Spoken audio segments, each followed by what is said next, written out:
नमस्कार भावांनो, हिंदी केसरी मैदान या चॅनलवरती तुमचं सर्वांचं स्वागत आहे. आज निमसोडचं मैदान संपन्न होत आहे. या मैदानामध्ये आपला बकासूर गट क्रमांक 57मध्ये आपल्याला पलताना दिसला आणि बकासूरचा पायरा होता तो म्हणजेच छावासोबत.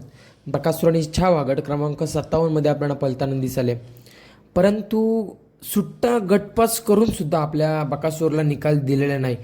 तर ह्याचं कारण म्हणजेच बकासूरची गाडी गटाला फॉल झाली होती, खालच्याच रानाला गाडी फॉल झाली होती. त्यामुळे भावानो आपल्या बकासूरला निकाल दिला नाही. परंतु नक्की सुट्टीला काय झालं त्यामुळे गाडी भावानो फॉल झाली याचं कारण आपण तुम्हाला सांगणार आहे. व्हिडिओ शेवटपर्यंत बघा आणि जर तुम्ही आपल्या चॅनलला नवीन असाल तर चॅनलला सबस्क्राईब करायला विसरू नका.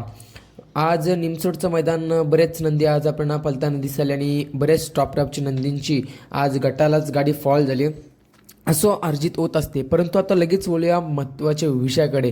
नक्की आपल्या बकासूरच्या गटामध्ये काय झालं. बकासूर आपला गट क्रमांक 57मध्ये तास क्रमांक 3वरती पळण्यासाठी खाली गेला होता. बकासूर आणि छावा, छावा देखील टॉपचाच नंदी आणि बकासूर आणि छावा पैरा जुलून आला होता.